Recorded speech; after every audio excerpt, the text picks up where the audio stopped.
Dear students, आज के lecture के अंदर बेसिकली तो हम एक टॉपिक डिस्कस करेंगे एसिडिटी ऑफ फिनोल, जिसको हम कह सकते हैं comparison of acidity of alcohol, phenol and carboxylic acid. लेकिन कुछ ऐसा पोर्शन हमारे पास बुक में मौजूद है जो रीडिंग टाइप होता है, तो बच्चों ने क्योंकि मल्टीपल चॉइस भी करने होते हैं तो इस पॉइंट ऑफ व्यू से बच्चों कुछ चीज़ें मैंने आपके सामने लिख दी हैं। जैसे फिनोल की डेफिनेशन आपने एग्ज़ाम में तैयार करनी है। Aromatic compound containing one or more than one, aromatic compound containing one or more than one OH group directly attach with the carbon of benzene ring are called phenol. ठीक है, ऐसे aromatic compound जिनमें एक या एक से ज़्यादा OH group attach हों directly with the carbon of benzene ring, उनको फिनोल्स कहते हैं। यानी एरोमेटिक कंपाउंड कौन से होते हैं? जिनमें बेंजीन मौजूद होता है, जिनके स्ट्रक्चर में बेंजीन आता है। अगर उनके साथ एक या एक से ज़्यादा OH आ जाएं, उन कंपाउंड्स को हम फिनोल कहते हैं। और क्योंकि फिनोल्स एक पूरी फैमिली है, लाइक जैसे अल्केन पूरी एक फैमिली है, अल्कीन एक फैमिली है, तो फिनोल भी एक फैमिली है। जो बच्चों इस फिनोल फैमिली का जो सबसे पहला मेंबर है जिसको हम फिनोल पढ़ते हैं, जैसे बेंजीन के ऊपर OH लगा दें तो उसको हम फिनोल पढ़े होते हैं, असल में उसका नाम है कार्बोलिक एसिड। तो मैंने यही लिखा है कि हमारे पास कार्बोलिक एसिड, जिसको ब्रैकेट में मैंने लिख दिया phenol, is the simplest member of phenols family. ये भी याद रखें। और इसको सबसे पहले एक साइंटिस्ट रंज ने डिस्कवर्ड किया फ्रॉम कोल तार से। It was first obtain from coal tar by रंज। ये भी मल्टीपल चॉइस में पूछ सकता है। और फिनोल का ये नाम कहाँ से पड़ा? बच्चों, बेंजीन का जो पुराना नाम था, ओल्ड नाम था, बेंजीन को हम फीन कहते थे। तो उस वक्त ये कंसेप्ट था कि शायद फिनोल अल्कोहल है। तो जैसे अल्कोहल में अल्केन हमारे पास अल्केन का ई हटाकर OL लगाया जाता है, तो यहाँ फीन से ई हटाकर OL लगाया गया, तो उससे इसका नाम फिनोल बना। तो ये हमारे पास फिनोल फैमिली का इस तरह पहला मेंबर इंट्रोड्यूस हुआ। बच्चों, इसमें नॉमेनक्लेचर ऑफ फिनोल, क्योंकि मैं ऑलरेडी आपके सामने पहले वीडियो लेक्चर मेरे नॉमेनक्लेचर के ऊपर अलग से प्लेलिस्ट मौजूद है। नॉमेनक्लेचर ऑफ ऑर्गेनिक कंपाउंड एक अलग प्लेलिस्ट मौजूद है। वो पूरी चैप्टर 15 से 20 तक के जितने कंपाउंड्स हैं उनको नाम कैसे देते हैं, या उनके नाम दिए तो स्ट्रक्चर कैसे बनाते हैं, उसमें मैंने ये डिस्कस किया हुआ है। तो इसलिए बड़ी डिटेल में बच्चों मैंने नॉमेनक्लेचर ऑफ फिनोल डिस्कस की हुई है। यहाँ मैंने 3-4 नाम इसलिए लिखे हैं कि ये अक्सर शॉर्ट क्वेश्चन मैंने देखा है फेडरल बोर्ड में बनते हैं। जैसे कभी कहता है draw the structure of following, तो बच्चों से कहता है कैटिकोल का स्ट्रक्चर बनाएं। तो देखिए 1-2 पोजीशन पे जब OH आए तो इसको कैटिकोल कहते हैं। इसको 1,2 डाइहाइड्रोऑक्सी बेंजीन भी बोलते हैं बेटा। इसी तरीके से 1-3 पोजीशन पे हो OH तो इसको हम रिसोर्सिनोल कहते हैं, ये इसका कॉमन नेम है, लेकिन इसको 1,3 डाइहाइड्रोऑक्सी बेंजीन IUPAC नेम में कहते हैं।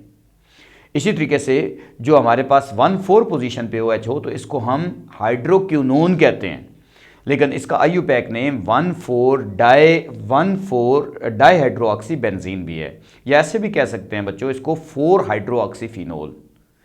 इसी तरीके से इसमें एक पिक्रिक एसिड का स्ट्रक्चर याद करना है जिसका IUPAC नेम 2,4,6 ट्राई नाइट्रोफिनोल है। इसका पिक्रिक एसिड इसका कॉमन नेम है। ये अक्सर नस्ट के पेपर में मल्टीपल चॉइस में आता है। मैंने बच्चों को काफ़ी दफ़ा देखा है कि बच्चे जब मुझे क्वेश्चन सबमिट कराते हैं वापस आके कि सारे ये क्वेश्चन आए थे, तो वहाँ पे ये लिखा होता है कि 2,4,6 trinitrophenol is commonly known as, जिसको हम कहते हैं पिक्रिक एसिड। इसी तरीके से फिनोल का कॉमन नेम बच्चों आपको याद होना चाहिए, कार्बोलिक एसिड असल में इसका नाम है। और फिर हमारे पास स्ट्रक्चर ऑफ फिनोल पे अगर हम आएँ तो बच्चों इस पे भी मैंने थोड़ी सी बात बताई है कि जैसे अल्कोहल और फिनोल में क्या फ़र्क है। अल्कोहल में जो कार्बन होता है वो sp3 हाइब्रिडाइज होता है, जबकि फिनोल में जो कार्बन होता है वो sp2 हाइब्रिडाइज होता है। इसमें जो कार्बन ऑक्सीजन बॉन्ड लेंथ है वो लार्ज होती है क्योंकि S करेक्टर कम है, यहाँ S25 और P75 है। यहाँ sp2 में S character as compare to sp3 hybridise carbon ज़्यादा है। S करेक्टर बढ़ने से बॉन्ड लेंथ शॉर्ट होती है, जैसे ट्रिपल sp हाइब्रिडाइज कार्बन की बॉन्ड लेंथ शॉर्ट होगी sp2 वाले से, और sp2 हाइब्रिडाइज कार्बन वाले की बॉन्ड लेंथ शॉर्ट होगी sp3 वालों से। तो यहाँ S करेक्टर ज़्यादा होने की वजह से 33.3% होने की वजह से यहाँ कार्बन ऑक्सीजन बॉन्ड लेंथ जो है वो लेस है, तो less carbon oxygen bond length. तो ये बच्चों मल्टीपल चॉइस में आपसे पूछ सकता है। अब कुछ फिजिकल प्रॉपर्टीज़ मैंने फिनोल की लिख दी हैं। जैसे मैंने फिनोल की एक फिजिकल प्रॉपर्टी बच्चों आपके सामने लिखी है कि फिनोल आपके पास एक कलरलेस क्रिस्टलाइन पॉइजन सॉलिड है। एक याद रखें बच्चों, इसका मेल्टिंग पॉइंट 41 है और बॉइलिंग पॉइंट 182 डिग्री सेंटीग्रेड है। और ये आपके पास फिनोलिक लाइक ऑर्डर रखता है। जैसे घरों में फिनाइल फर्श पे लगाते हैं, उसमें ये डेरिवेटिव थोड़ा बहुत मिक्स होता है, तो इसका जो ऑर्डर होता है वो फिनोलिक लाइक ऑर्डर होता है। एक इस तरह की फिनाइल तरह की स्मेल होती है बच्चों। इसी तरीके से हम कह सकते हैं कि ये वाटर के अंदर बहुत कम डिजॉल्व होता है, स्प्रिंगली सॉल्युबल होता है या स्लाइटली सॉल्युबल होता है रूम टेम्परेचर पे, और पिंक कलर का सोल्यूशन बनाता है। लेकिन अगर आप इसको हीट करते जाएं तो 68.5 डिग्री सेंटीग्रेड 68.5 डिग्री सेंटीग्रेड एक टेम्परेचर आएगा, उससे अबव जाके ये वाटर में कंप्लीटली डिजॉल्व हो जाएगा। और ये भी हमें याद रखना है कि ये एक डील्यूकिसेंट सॉलिड है। डील्यूकिसेंट सॉलिड वो होते हैं जिनको ओपन एयर में रखा जाए तो वो बेसिकली लिक्विड बन जाते हैं। जैसे आप इस फिनोल है, एक सॉलिड है, अगर आप इसको ओपन एयर में रखें तो थोड़ी देर बाद आप देखेंगे कि ये लिक्विड में चेंज हो जाएगा, अपनी फिजिकल स्टेट चेंज कर जाएगा। तो ऐसे सॉलिड जिनको ओपन एयर में रखें तो अपने सॉलिड से लिक्विड में चले जाएं, उनके लिए हम डील्यूकिसेंट का वर्ड यूज़ करते हैं। तो ये फिनोल एक डील्यूकिसेंट सॉलिड भी है। ये स्किन के ऊपर बच्चों ब्लिस्टरिंग का काम भी करता है, यानी ब्लिस्टर कॉज करता है, यानी अगर स्किन पे पड़ जाए तो आपके स्किन के ऊपर छाले पड़ जाते हैं। इसी तरीके से ये डिसइंफेक्टेंट के तौर पे हॉस्पिटल में या वॉशरूम वगैरह में इसको यूज़ किया जाता है। तो ये मुख्तलिफ प्रॉपर्टीज़ थी। ये बच्चों जो पोर्शन था ये रीडिंग टाइप था, ये बच्चे को मल्टीपल चॉइस के लिए रीड ज़रूर करना चाहिए। तो इसलिए मैंने कहा कि बच्चे ऐसे हैं कि बाज़ दफ़ा बहुत ज़्यादा मुझे फॉलो कर रहे होते हैं, तो वो समझते हैं कि सर ने अगर ये नहीं लिखा तो मुझे रीड भी नहीं करना। तो इस पॉइंट ऑफ व्यू से मैंने ये चीज़ आपको बताई। अब मैं अपने मेन टॉपिक की तरफ जाऊँगा, comparison of acidity of alcohol, phenol and carboxylic acid या एसिडिटी ऑफ फिनोल। बच्चों इसका स्क्रीनशॉट लेना है याद करने के लिए, तो आप ले लें।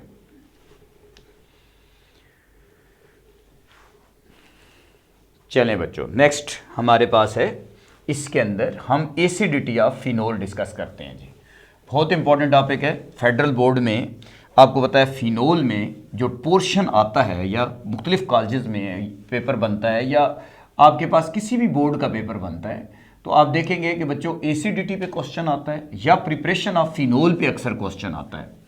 तो हम आज के लेक्चर के अंदर एसिडिटी ऑफ फिनोल डिस्कस करने लगे। आप थोड़ा सा अगर होश से बैठेंगे तो आप देखेंगे कि बच्चों आपको बहुत अच्छा ये टॉपिक समझ आएगा। ये काफ़ी टॉपिक तंग भी करता है स्टूडेंट को, तो हम अपने टॉपिक को डिस्कस करते हैं।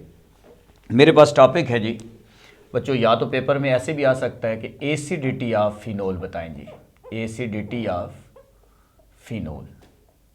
अगर वो ये कह दे तब भी आपने यही लिखना है, और अगर वो ये नहीं बता, ऐसे भी क्वेश्चन बनता है फेडरल बोर्ड में, बहुत सारे शॉर्ट क्वेश्चन बनते हैं इसमें, मैं एंड पे बताऊंगा। अब ये भी आ सकता है कंपैरिजन ऑफ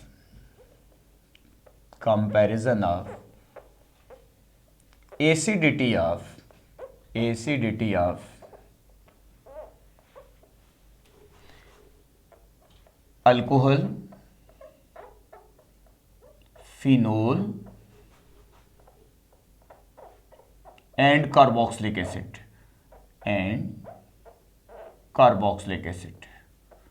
ये हमारे पास क्वेश्चन बन सकता है। कार्बोक्सिलिक एसिड ये हमारे पास है। अब हमारे पास बच्चों इसमें हमने याद रखना है कि ये जो हमारे पास टॉपिक है इसको ज़रा डिटेल से समझने की कोशिश करते हैं। इसमें मैं आमतौर पर बच्चों से कहता हूँ ये 5 पॉइंट हैं, इन 5 पॉइंट को आप अपने ज़हन में बिठा लें तो आपको ये काफ़ी फ़ायदा देंगे। पहली चीज़, एसिडिटी ऑर्डर याद करना है बच्चों। Acidity order of alcohol, phenol and carboxylic acid are. Acidity order ये होगा कि जो कार्बोक्सिलिक एसिड होगा, जो भी कार्बोक्सिलिक एसिड है जिसमें COOH ग्रुप मौजूद है, वो ज़्यादा एसिडिक होगा as compare to phenol. Acidity order of alcohol, phenol and carboxylic acid are: carboxylic acid is stronger acid than phenol and phenol is stronger acid than alcohol। अगर बच्चों यहाँ पे दरमियान में वाटर होता ना तो मैं ऐसे लिखता, carboxylic acid is stronger acid than phenol, phenol is stronger acid than water, water is stronger acid than alcohol, ये ऑर्डर बनता। लेकिन क्योंकि फेडरल की बुक में ये ऑर्डर गिवन है तो बच्चों में ज़्यादातर, क्योंकि बच्चे ज़्यादातर फेडरल को फॉलो कर रहे होते हैं, नेशनल बुक फाउंडेशन को फॉलो कर रहे होते हैं, तो हम इस ऑर्डर को लिख रहे हैं। Carboxylic acid is stronger acid than phenol and phenol is stronger acid than alcohol, ये ऑर्डर याद रखना है। दूसरा पॉइंट आपके पास बच्चों ये है कि जो हमारे पास pKa है, इससे भी आप इनका ये ऑर्डर एक्सप्लेन कर सकते हैं। जो pKa है ये हमें पता है कि ये इन्वर्सली प्रोपोर्शनल होता है एसिडिक स्ट्रेंथ के। एसिडिक स्ट्रेंथ, जो हमारे पास किसी चीज़ की एसिडिक स्ट्रेंथ होती है वो pKa के इन्वर्सली प्रोपोर्शनल है। क्या मतलब बच्चों, pKa अगर छोटा होगा तो एसिडिक स्ट्रेंथ ज़्यादा होगी, अगर pKa बड़ा होगा तो एसिडिक स्ट्रेंथ कम होगी। अब ज़रा इनके pKa हम याद करते हैं, हमें ये भी याद करना है। तो हमारे पास है pKa of carboxylic acid, pKa of carboxylic acid. Carboxylic acid का जो pKa है वो नियरली इक्वल टू, ये नियरली इक्वल का साइन है, 5 की रेंज में होता है। और अगर मैं इसी तरीके से pKa लिख दूं फिनोल का, तो pKa ऑफ फिनोल, जो फिनोल फैमिली का पहला मेंबर है जिसको हम कार्बोलिक एसिड कहते हैं, हम उसकी डिस्कशन कर रहे हैं, उसका pKa नियरली इक्वल टू 10 होता है। और अगर हम pKa अगर हम बात करें अल्कोहल का, pKa अल्कोहल बहुत सारे हैं, मिथाइल, इथाइल, प्रोपाइल, ब्यूटाइल, कुछ भी अल्कोहल हो सकते हैं, उनका pKa की value nearly equal to 16 to 20 होती है बच्चों, इसकी रेंज में होती है। तो हमें इधर नज़र आ रहा है कि pKa जो है कार्बोक्सिलिक एसिड का सबसे कम है और अल्कोहल का सबसे ज़्यादा है। अगर pKa छोटा होगा तो एसिडिक स्ट्रेंथ ज़्यादा होगी। इससे भी प्रूव हो रहा है कि carboxylic acid is stronger acid than phenol and phenol is stronger acid than alcohol. ये पॉइंट भी इसको एक्सप्लेन करता है, pKa की वैल्यू से भी आप एक्सप्लेन कर सकते हैं। एक और चीज़ भी है, वो जो तीसरी चीज़ हमारे पास जो है, तीसरा पॉइंट जो हमारे जहन में होता है वो ये होता है कि हम किसी भी चीज़ की एसिडिक स्ट्रेंथ उसके कॉन्जुगेट बेस से भी एक्सप्लेन करते हैं। कॉन्जुगेट बेस क्या होता है, जब कोई एसिड प्रोटॉन दे देता है, प्रोटॉन लूज कर देता है, उसका जो नेगेटिव आइन बनता है उसको हम कॉन्जुगेट बेस कहते हैं। जैसे इसके कॉन्जुगेट बेस को मैं कार्बोऑक्सिलेट आइन कहूँगा, इसके कॉन्जुगेट बेस को मैं फिनो ऑक्साइड आइन कहूँगा, इसके कॉन्जुगेट बेस को मैं अल्को ऑक्साइड आइन कहूँगा।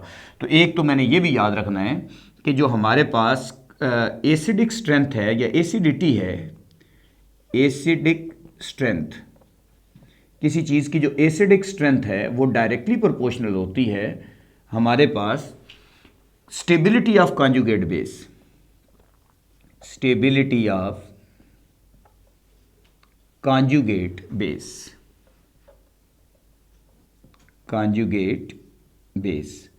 अब कॉन्जुगेट बेस क्या होता है बच्चों, जब कोई एसिड प्रोटॉन लूज कर देता है, जब कोई एसिड प्रोटॉन लूज कर देता है तो नेगेटिव आइन को हम कॉन्जुगेट बेस कहते हैं, स्टेबिलिटी ऑफ कॉन्जुगेट बेस। अब इसमें हमने इनके कॉन्जुगेट बेस बना के दिखाने हैं।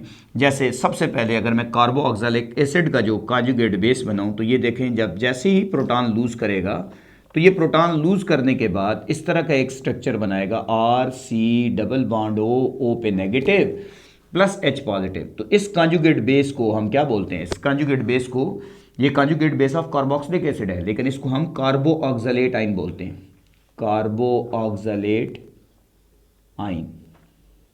ये जो कार्बोऑक्सिलेट आइन है ये बच्चों कंपैरिजन में, अभी अगले पॉइंट में इनकी स्टेबिलिटी ऑर्डर भी बताऊंगा, लेकिन याद रखें ये मोर स्टेबल होता है फिनो ऑक्साइड आइन से, और फिनो ऑक्साइड आइन मोर स्टेबल होता है अल्को ऑक्साइड आइन से। तो ये इसका कॉन्जुगेट बेस ज़्यादा स्टेबल है।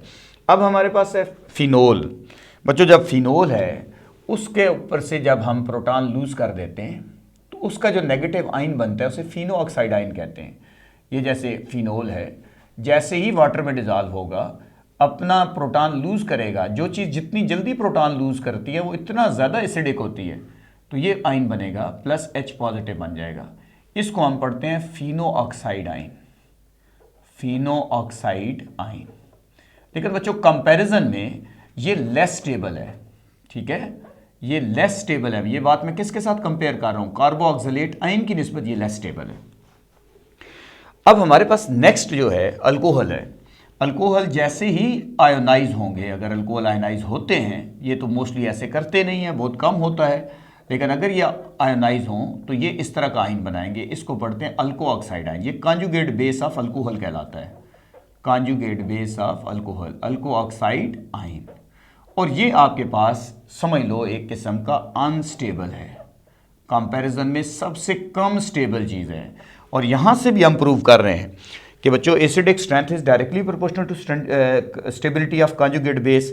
तो कार्बोऑक्सिलेट का कॉन्जुगेट बेस ज़्यादा स्टेबल होता है, इसलिए ये ज़्यादा स्टेबल होता है। फिनोल का जो कॉन्जुगेट बेस होता है वो लेस स्टेबल होता है कार्बोक्सिलिक एसिड के कॉन्जुगेट बेस से, यानी कार्बोऑक्सिलेट आइन से, इसलिए कम एसिडिक होता है। और जो अल्को ऑक्साइडाइन है ये बहुत अनस्टेबल होता है, यानी लेस स्टेबल होता है फिनो ऑक्साइडाइन से, इसलिए ये सबसे कम एसिडिक हमारे पास अल्कोहल कहलाते हैं, क्योंकि इनके कॉन्जुगेट बेस बनने वाली प्रोडक्ट जिसकी अनस्टेबल होती है बच्चों, तो उसका रिएक्टेंट कभी नहीं चाहता कि वो प्रोडक्ट में कन्वर्ट हो। तो इसका देखो, इसका बनने वाली प्रोडक्ट बहुत अनस्टेबल है, इसका रिएक्टेंट कभी प्रोटॉन लूज करने की कोशिश नहीं करेगा। लेकिन इसका जो बनने वाला कॉन्जुगेट बेस है, बनने वाली प्रोडक्ट है, वो ज़्यादा स्टेबल है। अगर बनने वाली प्रोडक्ट ज़्यादा स्टेबल है तो उसका रिएक्टेंट खुशी से प्रोडक्ट में जाने की कोशिश करता है, जल्दी प्रोटॉन देने की कोशिश करता है। तो ये एक तो याद रखना है। नेक्स्ट पॉइंट क्या है बच्चों, पॉइंट नंबर 4 पे चलते हैं। और पॉइंट नंबर 4 ये है कि अब हमारे पास यहाँ से शॉर्ट क्वेश्चन भी पूछ सकता है। वो ये भी कह सकता है कि carboxylic acid is more acidic than phenol. तो बच्चों याद रखें, carboxylic acid is more acidic than phenol due to stability of carboxylate ion. जो इसका कार्बोऑक्सिलेट आइन है वो ज़्यादा स्टेबल है, क्योंकि इसमें जो नेगेटिव चार्ज है वो डीलोकलाइज कर रहा है from one oxygen atom to another oxygen atom. जब चार्ज सेम एटम पे मूव करता है तो वो स्टेबिलिटी ज़्यादा होती है एज कंपेयर टू कि चार्ज एक एटम से किसी दूसरे एटम, जैसे फिनोल में चार्ज मूव करता है ऑक्सीजन टू कार्बन, जबकि यहाँ चार्ज मूव करता है one oxygen to another oxygen, तो यहाँ स्टेबिलिटी ज़्यादा है। तो इसलिए मैं आपके सामने एक और पॉइंट लिखने लगा हूँ कि बच्चों जो हमारे पास कार्बोऑक्सिलेट आइन है वो मोर स्टेबल है। ठीक है, कार्बोऑक्सिलेट आइन, ये लाइन याद कर लेते हैं, कार्बोऑक्सिलेट ion is more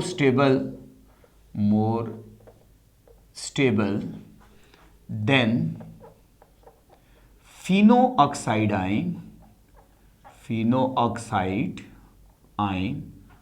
because negative charge delocalize का मतलब होता है जगह चेंज करना, delocalized यानी जगह चेंज करेगा। Negative charge delocalized from one oxygen atom to another oxygen atom, one oxygen atom to another oxygen atom. यहां पे नेगेटिव चार्ज एक ऑक्सीजन एटम से दूसरे ऑक्सीजन एटम की तरफ जाता है। Carboxylate ion is more stable than phenoxide ion because negative charge delocalise from one oxygen atom to another oxygen atom.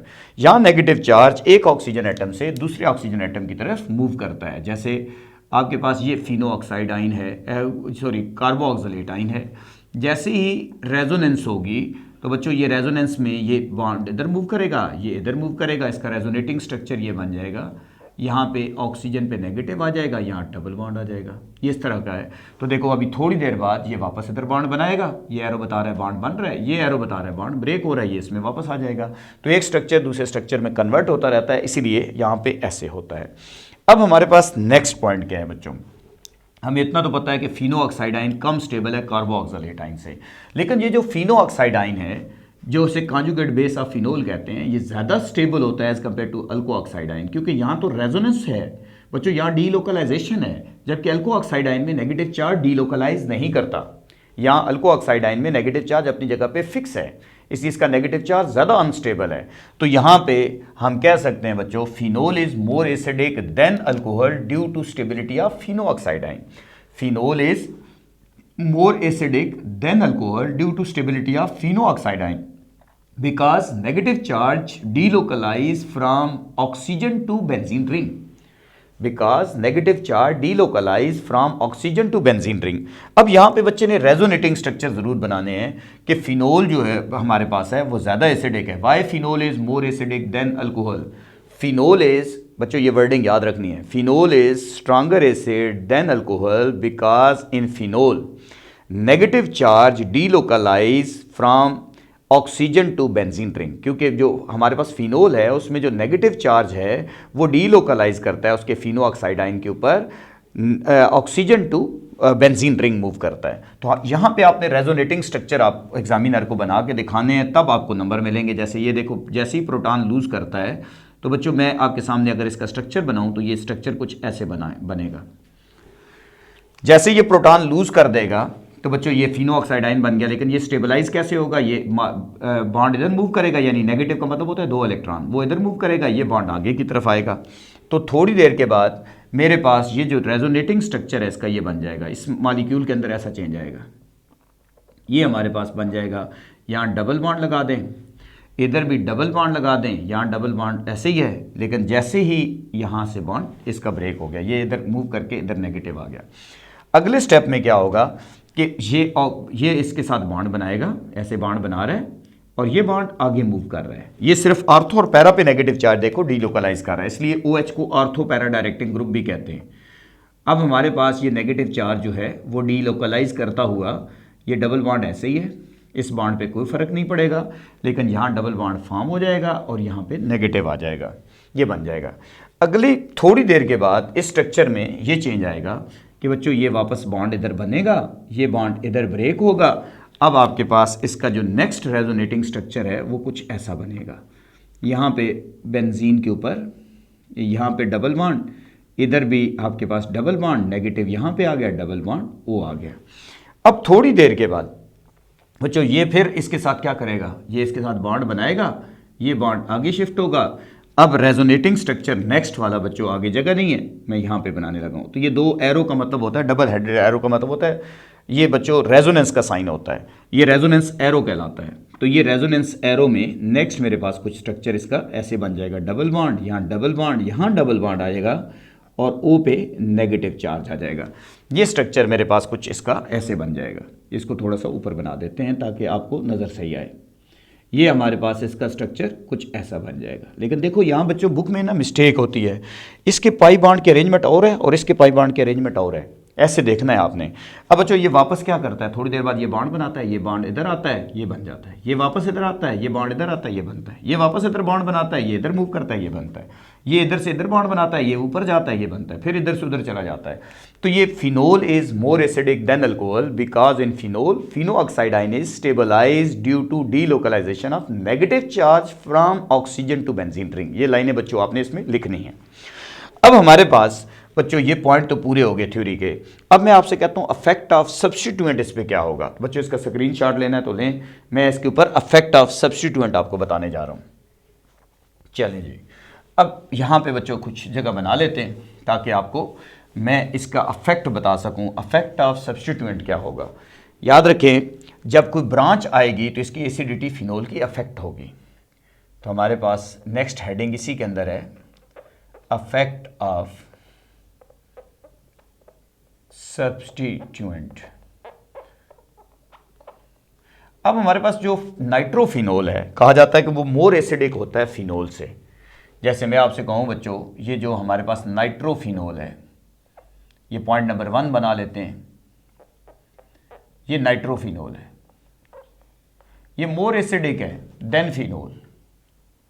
इसकी रीज़न बता दें कि ऐसा क्यों है। आपको पता है कि आप लिखेंगे इसमें NO2 जो है वो मैटर डायरेक्टिंग है, हमने पढ़ा हुआ है NO2 मैटर डायरेक्टिंग है या इलेक्ट्रॉन विथड्राइंग ग्रुप है। इसको पढ़ते हैं electron withdrawing group, electron withdrawing group. जितने इलेक्ट्रॉन विथड्राइंग ग्रुप होते हैं, जितने आपने मैटर डायरेक्टिंग ग्रुप पढ़े हुए हैं, जैसे COOH ग्रुप हो सकता है, सल्फोनिक ग्रुप हो सकता है, एल्डिहाइडिक ग्रुप हो सकता है, कीटोनिक ग्रुप हो सकता है, जितने आपने मैटर डायरेक्टिंग ग्रुप पढ़े हुए हैं एज ए ब्रांच के तौर पे जब भी आएंगे वो एसिडिटी ऑफ फिनोल इंक्रीज कर देंगे। ठीक है, वजह क्या है बच्चों, ये बेंजीन से इलेक्ट्रॉन खींच लेते हैं। जैसे ही ये इलेक्ट्रॉन लूज करते, प्रोटॉन लूज करता है तो इस तरह का नेगेटिव आयन बनता है बेटा। तो जब वो इलेक्ट्रॉन यहाँ पे अगर ये लगे होंगे इस जगह पे या कहीं पे भी लगे होंगे तो वो इलेक्ट्रॉन खींच लेंगे। जब इलेक्ट्रॉन खींच लेंगे तो इस नेगेटिव चार्ज को वो कम कर देंगे, और जो इस नेगेटिव चार्ज को जितना कम कर देगा वो इसको इतना ज़्यादा स्टेबलाइज कर देगा।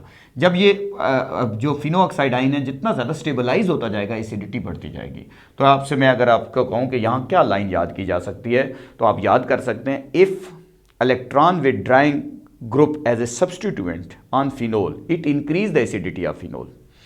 अगर हमारे पास electron withdrawing group as a substituent होगा फिनोल के ऊपर, तो ये एसिडिटी ऑफ फिनोल इंक्रीज कर देगा।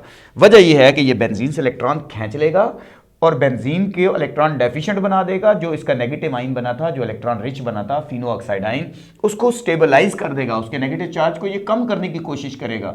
जब कम करने की कोशिश करेगा तो उसका जो कंजुगेट बेस होगा, इसका कंजुगेट बेस ज़्यादा स्टेबल होगा इसकी निस्बत। तो एक तो ये याद रखना है बच्चों।